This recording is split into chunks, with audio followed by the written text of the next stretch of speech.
Garee Shahadaa. بسم الله الرحمن الرحيم. بلس كنا أبيجون كابتيوان توكو توكو دبتي جرا ومن نقرو جلا كنا رجع شاير أراكم كم إن شاء الله. جل كبرتي واقعيون علم توكيتشا شوبو متاتف دبرسي كنون لفا بيجا لفا جالت شو أكن جلو كابتي أكنا كافتي ترتاح ساق جسدي akka dhugaayoo dubbanne alhamdulillah ilmaan sadii qaba ilmaan dhiiraa sadii qaba ilmaan tiyatan eenyu maali nu jijjiiran ofii kiyyaa jechuudha ilmaan tana fuudhee arabiyya akkanaatiif aarsaa kennee jedhan akka dhuunfaa keetti akka namaatitti jechuudha garuu waaqayyo immoo ilma tokkicha jaalatu immoo fuudhee ummataaf aarsaa kennee yoo ta'e ammoo kuni waan biraati jechuudha inni jalqaba irratti waaqayyo yoo dhugaa dubbanne akka macaafaatitti ilma tokko qofan qabu ilmaan hedduu qaba sun mata dureen warkaa jira astu inni achitu yoo deemne mata dureen warkaa jira maa deema jechuudha garuu wanni si gaafadhu asirratti waaqayyoon akka afaan ingiliffaatiin just yookaan immoo justice yoo jennee dubbanne waaqni justice yookaan immoo waaqa qajeelaa ta'uu amantaati afaan irra naa deebisi kana maayikirraa kaafadhuti afaan irratti naa deebisi gaafii tana. Yaada keetu muriitii booda irratti si dhufa yeroo gaafitiif. Yeroo gaafitiif miti carraasii kenneet maaliif daqiiqaan kan kee keessa jira waan ta'eef ookii seenee jira rakkoon qabu. Okay? Wanni ammas si gaafadhu maali? Macaafa keessatti waaqayyoon justice yookaan immoo qajeelaa ta'uu yoo amante cubbuu namni biraa dalagee fuudhee nama biraa yoo fannise waaqayyoon justice yookaan immoo waaqa haqaa ta'uu irraa gora jechuudha. Waaqa biraa ta'a jechuudha. Kuni waaqummaa waaqaa gara biraan harkaa jira waan ta'eef. Okay? Inni biraa ammoo qabxiiwwan ati kaaftee maali? Isaayyaas kaaftee jirta, faarfannas kaaftee jirta. Amma sirra deebi'ee waaqayyo aarsaa jaallatamoo dhiifamuu cubbuu jaallata kan jedhu achirraa fuduuba deebinee tufna jechuudha. Okay, gara qabxii kennaa gara qabxiidhaa yookaan ammoo gara haasaa kiyyaa yeroo deebi'u qabxiin kenna kanadhaa salvation kan jedhamu arragaadhaan deema inshaAllah argaa si garsaa deema ammas garsaa deema amma ragaa waan ta'eef qabxiin kenna fayyina yookaan ammoo salvation kan jedhamu yoo ta'u asirratti rasuulli rabbi alayhi salaatu wasalaam waan jedhii nu barsan qaban kun afaan arabiffaati akka eegar sa'aatii kiyya qusatuuf jecha ati nama barate waan ta'eef ingiliffara sii kaa na wajjin dubbadhu asirratti hadiisa qudsii keessatti hadiisa qudsii ka argaa jirtu kanarratti rasuulli rabbi alayhi salaatu wasalaam waan jedhan I had the messenger of Allah says in dhaga ergamaa rabbi kan jedhan Allah the Almighty said O son of Adam yaa ilmaan Adam okay akka eegar Yesus cubbuu Adamiif nuuduu akka hin jenne Rabbi Majid, O son of Adam. So, as long as you call upon me and ask me, I shall forgive. Okay? Ani dhiifa manan godha. I shall forgive you for what you have done. I shall not mind, O son of Adam. Were your sins to reach the cloud of the sky, osoo cubbuun keessan duumessa samiituu kan ga'u ta'e. Eegana ammoo dhuftanii dhiifa mana gaafattanii, I will forgive you dhiifama sinii godha. Waaqayyo akkana ta'uu qaba malee waaqa dhiifama godhu ta'uu qaba malee cubbuu nama tokko dhufe nama tokko dalageef nama biraa yoo fannise kuni waaqummaa yookaan immoo justice qajeelummaa waaqaa jallisa waan ta'eef suni garii kabraa qabaate jechuudha. Maaliif wanni dubbannu kun macaafa irraa ragaan ka'uu qofa osoo hin ta'in nus amansiisuu keessa keenyas waan amansiisu ta'uu qaba amantaan akkas ta'uu qabdi yoo dhugaa dubbanne jechuudha. Kanaaf rabbiin quraan isaa keessatti maal jedha? Suuraa Israa bismillah 17 lakkoofsa 15 irraa kaasee dubbisa. Rabbiin maal jedha? Man ihtadaa fa innamaa yahtadii li nafsi ومن ضل فإنما يضل عليها ولا تزر وازرة وزر أخرى وما كنا معذبين حتى نبعث رسولا نمنك أجيلي كان إنك أجيل مطمو فيتيف نمني جلتس كان إني جلت أوفما إرتي لبون بآ بادت كاملين بآ لبو براهم بادت هنگ إرقاما إرقونت كان أدم نسين تاني جل ربين أكنا Rabbiin quraan isaa keessatti namni tokko yoo qajeele mataa fiitiif yoo jallatas ufuma miidhaa haga ergamaa ergunutti namni ergaan biran gahin rabbiin akka isan adamne kan rabbiin nu barsa jechuudha. Itti ufee wa idha aradna an nuhlika qaryatan amarna mutrafiha hatta addimatan irratti ilaali fafasaquu fiha fahaqqa alayha alqawl fadammarnaa tadmiira yeroo magaalaa tokko balleessuu feene namoota qanani'oo ishee akka rabbiin sodaatan ajajnaa jalqaba inni ajajamu yoo isaan didan kan rabbiin magaalaa san balleessu jechuudha. Itti ufee rabbiin fakkeennaaf akka namni yookaan rabbiin waan yookaan ammoo kana dura rabbiin magaalota hedduu rabbiin hin balleessin akka hin jenneef wakam halaknaa min alquruun min ba'di nuux wakafaa birabbika bidunuubi cibaadii khabiiran basiira nuux in boodas magaalota irraa meeqaatan balleessine osoo hin balleessin dura garuu rabbiin ummataan rabbiin sodaadhaa jennee rabbi sodaachuutti ajajnee jirra. Kun hundi maali adlummaa yookaan immoo rabbiin rabbii haqaa ta'uu waan garsiisu irraa jechuudha. Okay? Itti ufnee rabbiin quraan isaa keessatti maal jedha? Cubbuu dalagne tanaaf rabbiin dhiifama nuu godhamoo nama biraa fudhee nuu fannisa kan jedhu ammas gaafii keessa gala. Rabbiin quraan isaa keessa suuraa Zumar irratti boqonnaa 39 lakkoofsa 53 irraa kaasee qul yaa cibaadii alladhiina asrafuu calaa anfusihim لا تقنطوا من رحمة الله إن الله يغفر الذنوب جميعا إنه الغفور الرحيم. يا محمد جدي يا قبر تنكيج كلبو إساني إرتي دانغا دبرتن مالين شبو دلقودان رحمة ربي إرى أبديهم مرتنا لقمت ربي بلسا هندا ني أرارما إني أرارما رحمة قرآن هاجر يجول وأنيبوا إلى ربكم وأسلموا له من قبل أن يأتيكم العذاب ثم لا تنصرون أضو أدب نسنتن دفن قال ربي كيساني دي بآ wani nurraa eeggamu akka adabbii nutti hin dhufne akka si'ooliin nu nyaanne akka hin banneef wanni nurraa eeggamu gara rabbii deebi'uudha. Kana qofa. Akkasumas rabbiin وإذا سألك عبادي عني فإني قريب أجيب دعوة الداعي إذا دعان فليستجيبوا لي وليؤمنوا بي لعلهم يرشدون. yeroo gabroottan kiyya ana irraa si gaafatan yaa ergamaa kiyya Muhammad dhugumatti ani isaanitti dhiyoodha jedhin kadhataniif yeroo inni na kadhate nan awwaadha akka qajeelaniif jecha naaf haa awwaatanu nattis haa amananii jedha. Akkasumas itti ufee rabbiin quraan isaa keessatti inna allaha laa yadlimu mithqaala dharra wa in taku hasanatan yudaacifa wa yu'ti min ladunhu ajran caziima. dhugumatti rabbiin hanga madaala atomii tokko rabbiin hin miidhu hin zollomu. yoo isheen dalagaa gaarii taate dachaa ishee taasisaa. rabbi rahmat qabu ta'u yoo ati khayrii takka dalagatte dachaa sii godha inumayyuu. maaliif cubbuu nama tokko miidha. itti ufee mindaa guddaa isa biraa ta'es dabalaa. rabbiin itti dabala jechuudha. rabbiin quraan keessatti ammallee akkuma argaartan suuraa an'aam bismillah 6 lakkoofsa 106 irratti mindaa wanni nu hagam takkaan nu baay'isa jennaan man jaa'a bil hasanati falahu 10 amsaalihaa. khayrii dalaydan san meeqaan isinii baay'ifta akka heegar meeqanaa baay'isa rabbiin asirratti isinii baay'isa jedhe meeqanaa baay'isa itti yoo gaafate deebiin asuma sii jira. namni toltuun dhufe isaaf toltuu fakkaattuu ishee rabbiin 10 dabalaaf 10tu isaaf dabala jedha. namni hamtuun dhufe ammoo inni fakkaattuu ishee malee hin gartami hin mindeeffamu. rabbi akkanaa ta'uu qaba. ittuuf ammas kuni kan argaa jirtus rabbiin suuraa zalzalaa irratti illee maal jedha بأن ربك أوحى لها يومئذ يصدر الناس أشتاتا ليروا أعمالهم فمن يعمل مثقال ذرة خيرا يرى ومن يعمل مثقال ذرة شرا يرى كي يتوني أما سيكاس هندي ساندوكم قرآن رام سيكاس كنيني ربي أرارماته ربي نمن ظلمته يود خيري دلقت ربي من كل أنسي بايسو يود شري دلقت سنقف ستكبو ربي الرحمن تهو رجل أوكي أما موغر مجعف هذه بنا كوني مجعف سينا بار لما فا بقولنا تربرا كافني دب فنيجو سر التلال مجافني مال جرا كريستانيتي مال برسيفتي لقمة دبينا كاتيتو سمو مجاف كيس وان براتو جرا أسرتي كاتي أرجعتكم مجاف سينا برا إسا لما فاك ستي بقولنا تربرتي سبني كو جرا مجاف لالي سبني كو وريدون فاكو تان كن God of day بساني أنا بربادتني خرا إساني إسهاما إرادي بأني يونا كدتن أني واق إرا إساني فلان دقاجر waaqayyoon atitti amantu waa kana yoo ta'e yaada jijjiiremoo wanni dhaga'uu didee wa ilma isaa ergeef maali? wanni nama badii dalageef fuudhee nama badii dalageef fanniseef maali? moo waaqni kun kan biraati kan ati akka kiristaanummaa itti amanaa jirtu kan biraati jechuudha. ijji koo gara kadhata iddoo kanatti kadhatamtu in ilaala gurri koos isa in dhageeffataa jedha.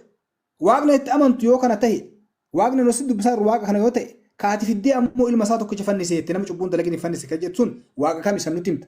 ittuuf ammas asittis macaafa fakkeenyaa boqonnaa 28 lakkoofsa 13 irratti maal jedha? namni irra daddarbaa isaa dhokfatu hin hiiku namni irra daddarbaa isaa himatu kan dhiisus garuu araara in argataa. araara kan namaa godhu waaqayyo araara in argatechaa jira macaafa. ati ammoo dirqama yesuus du'uu qabaa kan jedhu booda ragaa fidatuuf deemaa jirta jechuudha akkam argaa jirrutti. garuu macaafnu maal jedha? asittis kan ati argaa jirtu macaafa raayicha boqonnaa 55 lakkoofsa 7 irratti namni jal'aan karaa isaa isa jal'aa haa dhiisu namni hamaanis yaada isaa isa hamaa irraa haa deebi'u gara waaqayyo keenya isa araarri isaa guddaa ta'etti haa deebi'u innis isa immaaraa jedha macaafa. macaafni asitti waaqayyo nama immaaraa jechaa jira. wannummaan Yesuusin fuuneen fannisuu ajjeesuu barbaadeef maali? kunin nabiyyi rabbi zollamuu yoo ta'e malee akka macaafaatitti namni tokko araara argatuuf akka macaafa keetitti yoo sirri dubbistee jiraatte wanni nabiyyii fuudhanii yookaan ammoo akka atiitti ilma waaqayyoo fannisuu barbaachisu takka illee hin jirtu jechuudha. Itti ufuna ammas oriijinaal siin kan jedhu reef kaaftee turte. Oriijinaal siinii mee akkuma teettu aadamirraa haa kaafnuti oriijinaal siinii. Fakkeenyaaf oriijinaal siin aadamirraa kan yoo jenne Iyyasuus kan du'e eenyuuf du'e aadamiif du'e moo heewaaniif du'e moo nuuf du'e kan jedhu gaafii keessa galee jechuudha. Aadamiif du'e yoo jenne aadamin waggoota meeqa jiraatee du'ee jira akka macaafaatitti. Haga gaafa Iyyasuus dhufuttu lubbuun aadam eessa turte? Yoo si'oolii ta'es nutti himta. Yoo jannata taates nutti himta. Yoo azaaba taates nutti himta jechuudha. Okay? Rabbiin Qur'aan isaa keessatti maal jedha? Laali. Waa'ee cubbuu aadamiif haawaati wal qabatee Rabbiin maal jedha? Rabbiin Qur'aan isaa keessatti isin akka warra kiristaanaa jettanitti Waaqayyo aadamiif ilma isaa ergee waggaa kuma meeqa booda waggaa miliyoona meeqa booda dhufee du'eef jettan. Haga yeroo hagas ga'u immoo aadam eessa ture lubbuun isaa maal taate kan jedhu. Rabbiin Qur'aan isaa keessatti maal jedha suuraa Al-Baqaraa bismillah lamarratti maal jedha? وإذ قال ربك للملائكة إني جاعل في الأرض خليفة قالوا أتجعل فيها من يفسد فيها ويسفك الدماء ونحن نسبح بحمدك ونقدس لك قال إني أعلم ما لا تعلمون يرو غوفتان كي ملائكوتان دغمتي أني إلمان نما دچي كيستي بكبوا خليفة تاسسو فنجرا جد يادب إساني سوان جدنين سيلا أودونو تنغلتا كيتين سفارسنو في سيقول كل سنو نموت إشي دچي كيس بديدة لغن كان إيغا وليد أنغلاسان إشي كيست تاسفتا إنس نجد رقمت أني أكام بيكا وانس بيكنيتي وعلم آدم الأسماء كلها ثم عرضهم على الملائكة فقال أنبئوني بأسماء هؤلاء إن كنتم صادقين ربي مالجد آدم نس مقوتا وان هندا سبرسيس إرغسي ملائكوتان رفيدي مالجدين يو كان أغا دبتن تاتن مقوتا وان توتا كنيني ناف أديسا إدين أوكي إيغانا قالوا سبحانك لا علم لنا إلا ما علمتنا إنك أنت العليم الحكيم كوني واي آدم أممو آدمي في ربين آدمين ملايكو ترفيدو تكن بكتن نتي ماجر إيغا سيهو مالتو تي ربين قرآن ساكي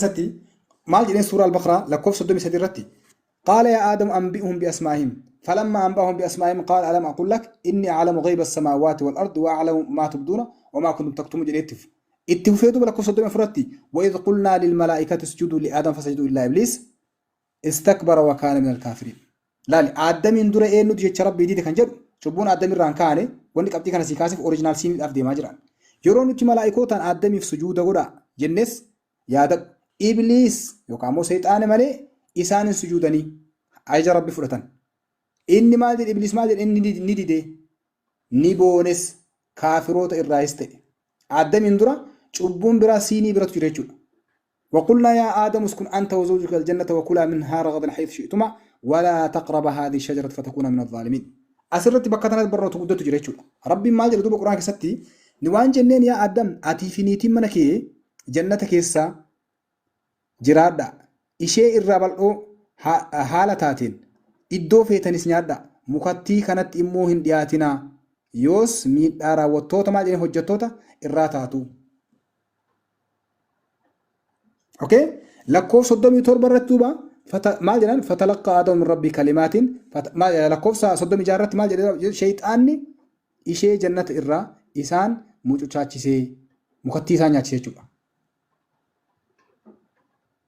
اوكي ايغانا دو فتلقى آدم من ربي كلمات فتاب عليه انه هو التواب الرحيم آدمس غوفتا إسا إرّا جچوتا فدته سنبوت ربي ما جنان إيفما إساف قول لالي وني يسوس دفو ايغ سنجرو قرآن تيچو إيفا مساف قد رغمتي إني ربين إساتو أكان توباك إيبالا أكان رحمة قد ربين جتشولا كناف شبو آدمي في ربين وقوت حقس كو إيقون برباج في نيچولا ربين إيفا مقرية في جرا سوا متاهد أميچولا غرا مچاف هذه بنا غرا مچاف هيرو ديبنو أمامو بقنا لمرتي مال جرا مچافني واقعي قوفتان نمچ فوده إدو داب إيدان سنة أكا تطلچوف أكا إيقو فيس مال جرا أچي كيسا إنكاي yommus waaqayyo gooftaan namicha abboome ija mukkeetti iddoo dhaabaa kana keessa jiran hunduma irraa nyaatta ija mukichaa maal jedheen ija mukicha nyaatanii hamaa fi gaarii itti beekan sana irraa garuu hin nyaatin gaafa isa irraa nyaatte garuu dhuguma in duuta jedhe ergasii waaqayyo gooftaan namichi kophaa ta'uu isaa gaarii miti kan akka isaatti isa gargaartu isaaf nan tolchaa jedhe Waaqayyo. Gubbatti wanni bakka sanatti Waaqayyo yeroo Eedanii keessa teechise akka mukatti irraa nyaatan, akka jannata irraa nyaatan, muka irraa garuu akka hin nyaanne kan isaaniin. Akkas ammallee boqonnaa lakkoofsa irratti isin ija mukicha irraa yeroo nyaattan ijji keessan akka banamu hamaa fi gaarii beekuudhaan. Sa'aatiin keessan dhumee jira Ustaas.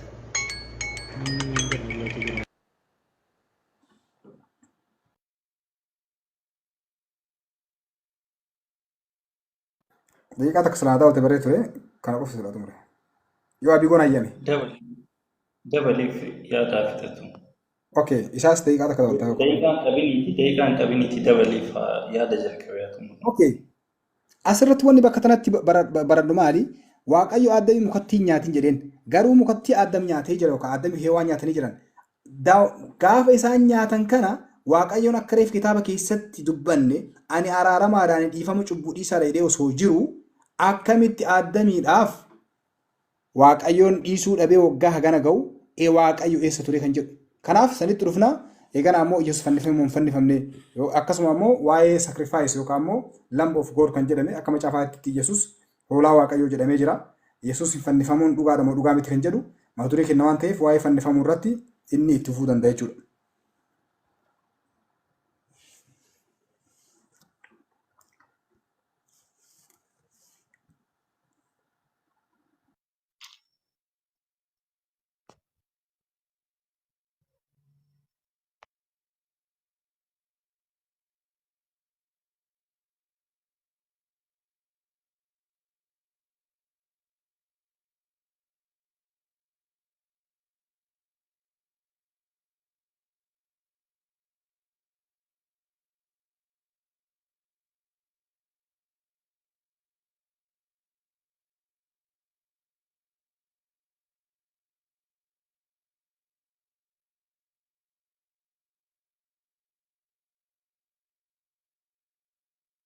Okay, irratti bilbilanii inshallah hin dhufa.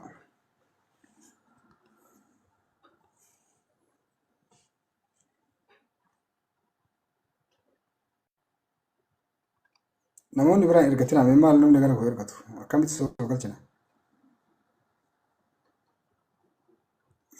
Mee bakka haqa uummanni musliimaa baarakallah fi kunutti ergina.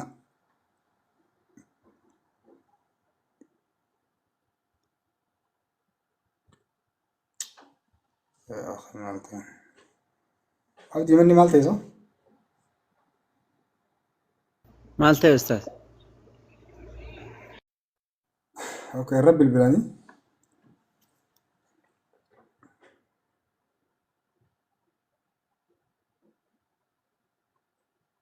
Deebi'ee jira. Warri wani koomentii hin taane barreessina.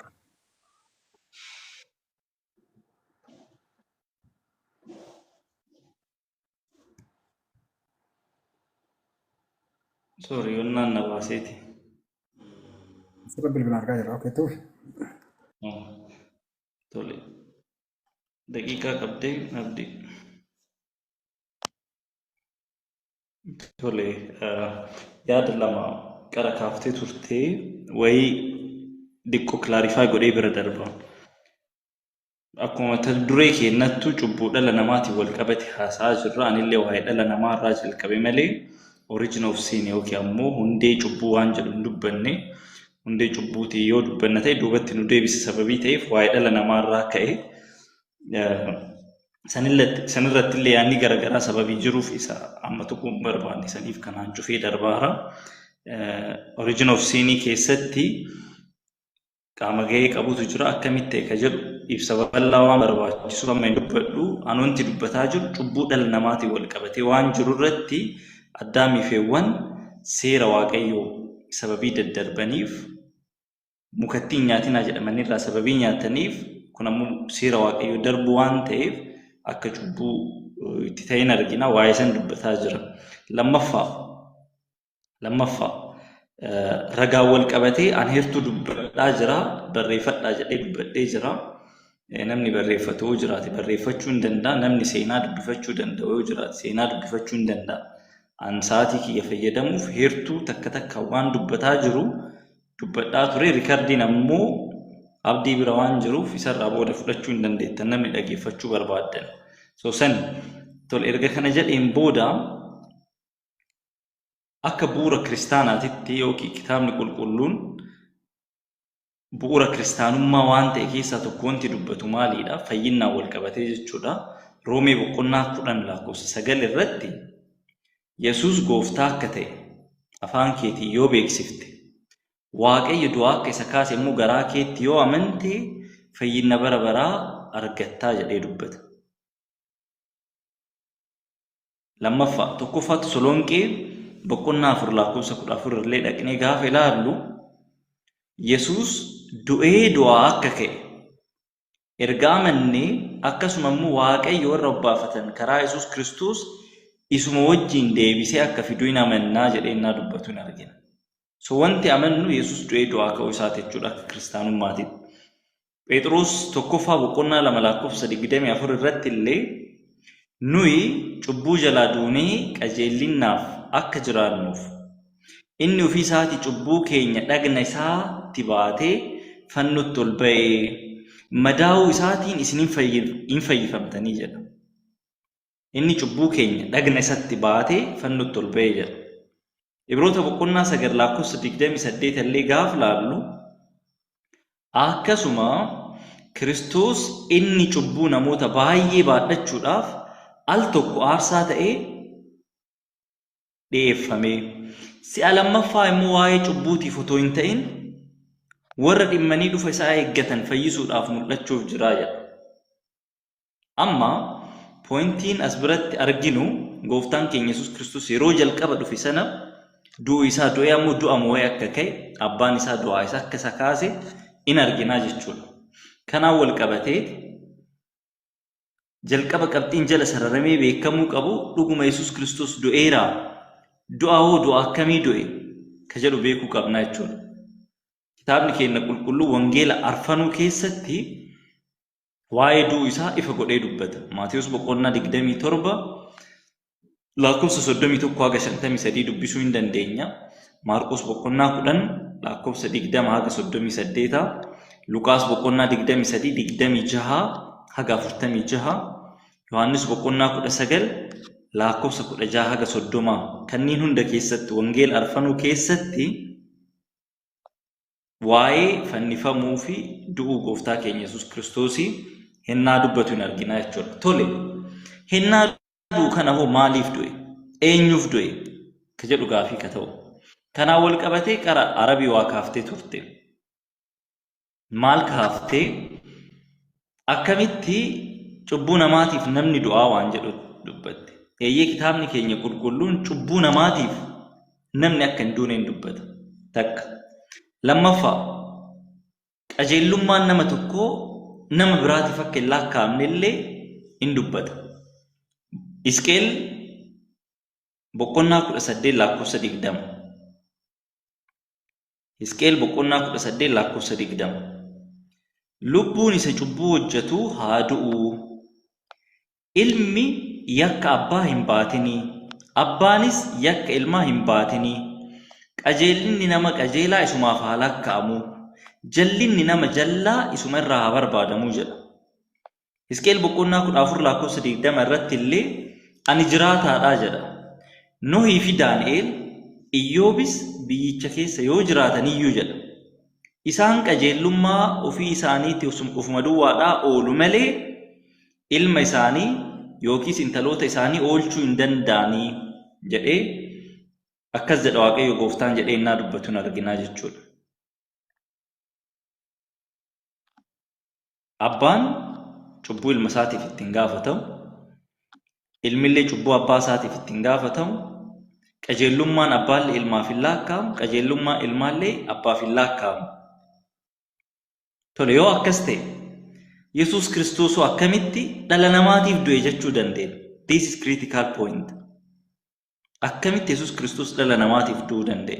Abbaan waa'ee ilmaatiif ittiin gaafatamu, ilmi waa'ee abbaatiif ittiin gaafatamu jedhaa jira. Qajeellummaan nama biraallee nama biraatiif hin ta'u jedhaa jira. Akkamitti Kiristoos dhala namaatiif du'e? Pointii ammaa gadi dubbadhu seeraan dhageeffadhaa. Takkaffaa, eenyummaan Kiristoos eenyummaa namummaatii ol waan ta'eef. Ibroota boqonnaa 2 lakkoofsa 7 gaafa ilaallu yeroo gabaabaadhaaf ergamootaa gadi isa goote. gonfoo guddinaa fi ulfinnaa mataa isaarra keessee jedha. Yeroo gabaabaadhaaf ergamoota gad isa goote jechuun sana dura takka yeroo gabaabaa booddee lama yeroo kanniin keessatti gaabbi asiif oliif asii gadi jiru keessatti Yesuus Kiristoos eenyummaa guddaa qabaachuu isaa heertuu ibsuu jechuudha. Lammaffaa tokkoffaa Yohaannis boqonnaa 1:2 irratti jireenyichi mul'ifameeraa jedha. Nuyis isa argineerraa isaafis dhugaa hin baanaa jireenya bara baraa jedha. Isa abbaa bira ture nutis mul'ifame kana isinitti himnaa jedha. So abbaa bira ka ture sanatti dhufee dhalatee jechuudha. Ankaraadhaan dhugaadhaan malee innullee gara abbaa hin deemu ennaa jedhee dubbatu dhuguma inni karaa dhugaa jireenya akka ta'e arginaa jechuudha.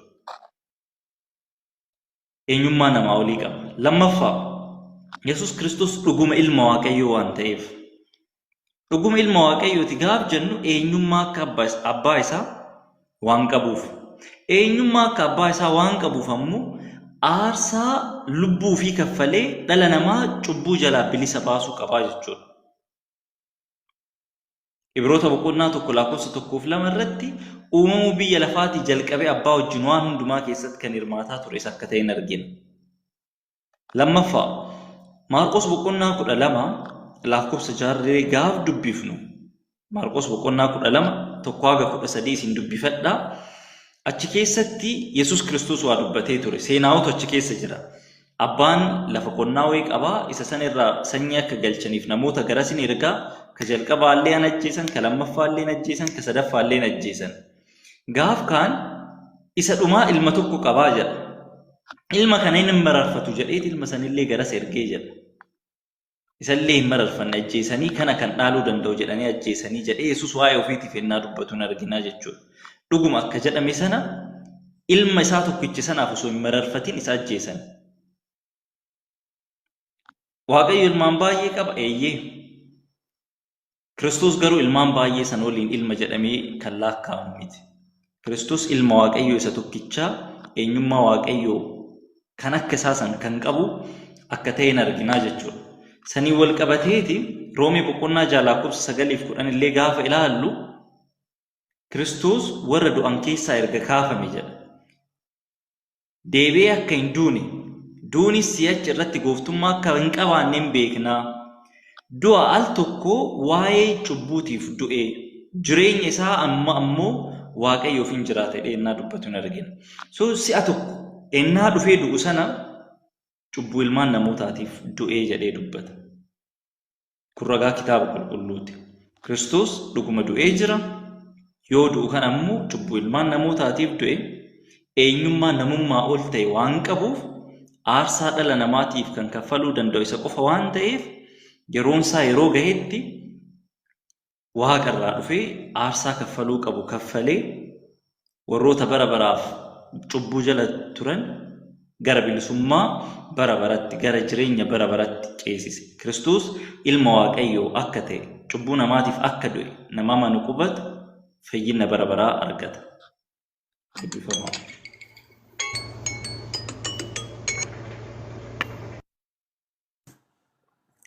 Bismillahir Rahmanir Rahim.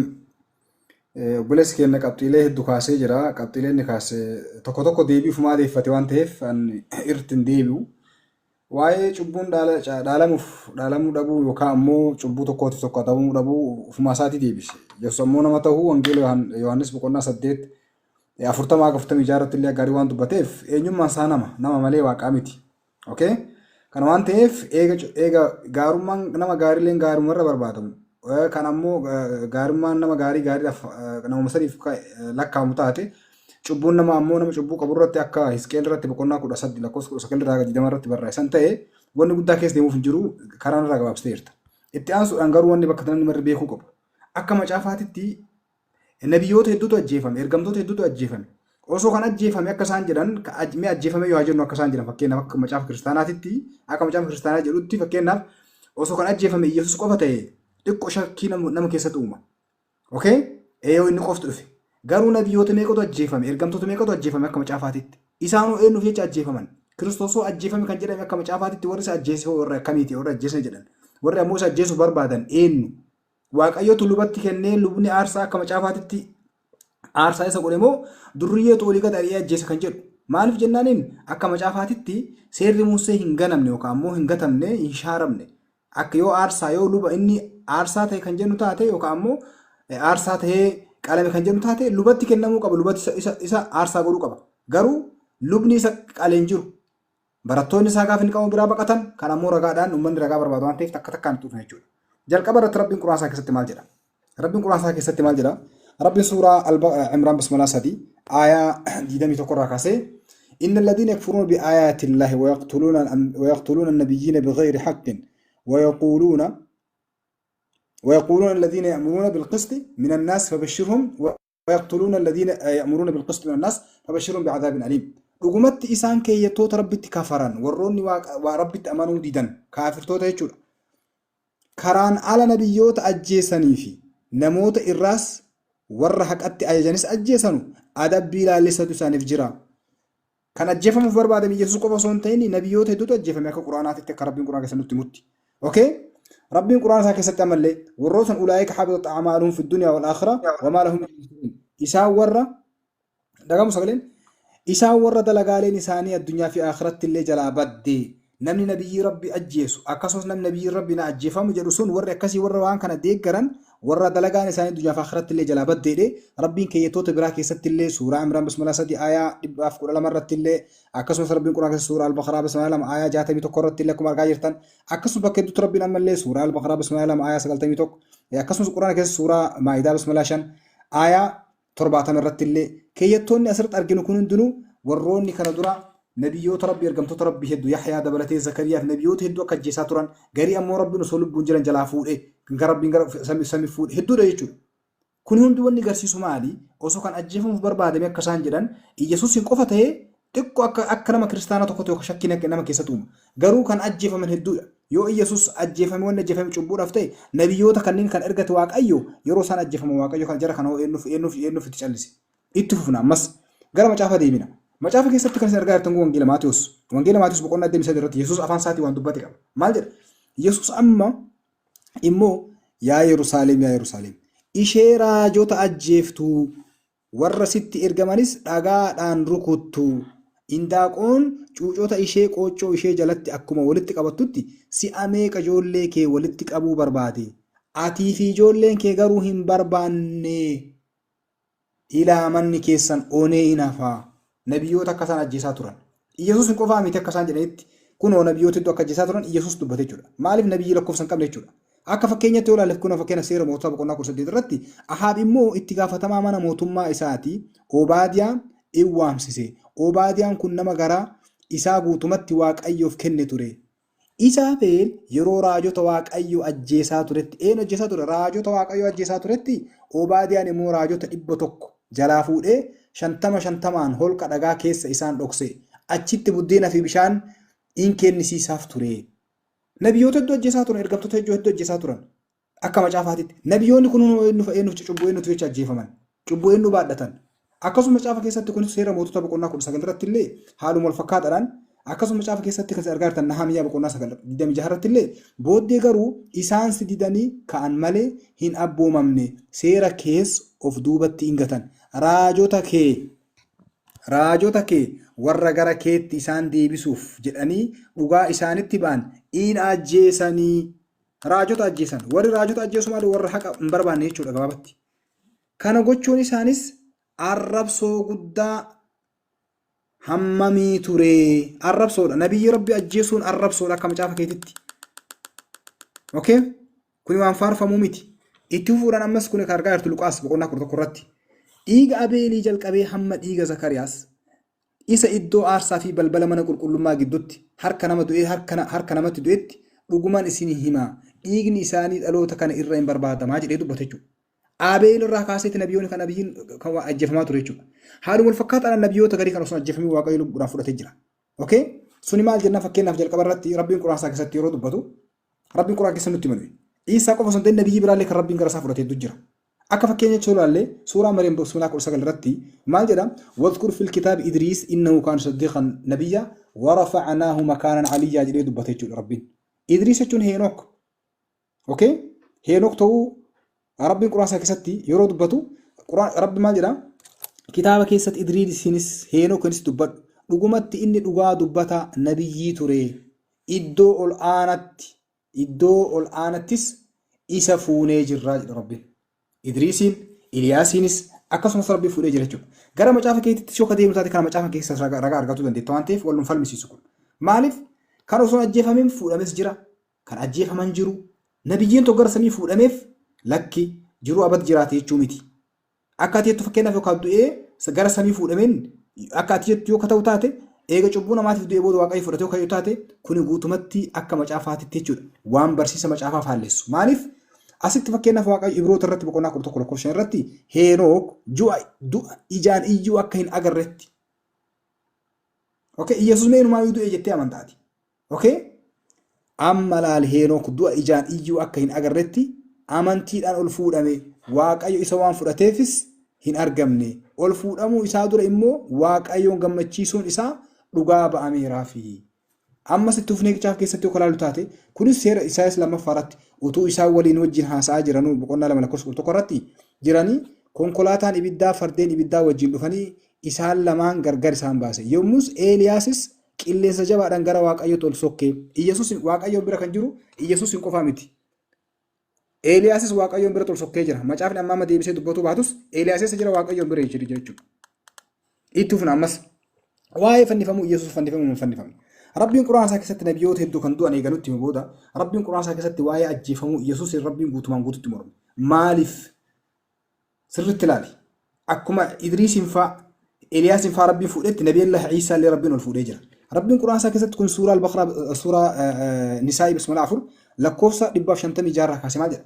وبكفرهم وقولهم على مريم بهتان عظيما سببا كفر إسانيتين مريم إرت كجيب قد أوديسو إسانيتيف إسان أباري وقولهم إنا قتلنا المسيح عيسى ابن مريم رسول الله وما قتلوه وما صلبوه ولكن شبه لهم وإن الذين اختلفوا فيه لفي شك منه ما لهم به من علم إلا اتباع الظن وما قتلوه يقينا أمس وان إسان نتن مسيح عيسى ابن مريم إرجما ربي أجيف نيجر رجلنيف إسان أباري أكما جابا كيتي تريفورو دبسو نبي ربي أجيف نيجون الرب صورة نبي ربي توك الرب صورة أجيف نيجون الرب صورة أجيف سونيس الرب صورة nu ajjeefamee jira jechuunis arrabsoodha.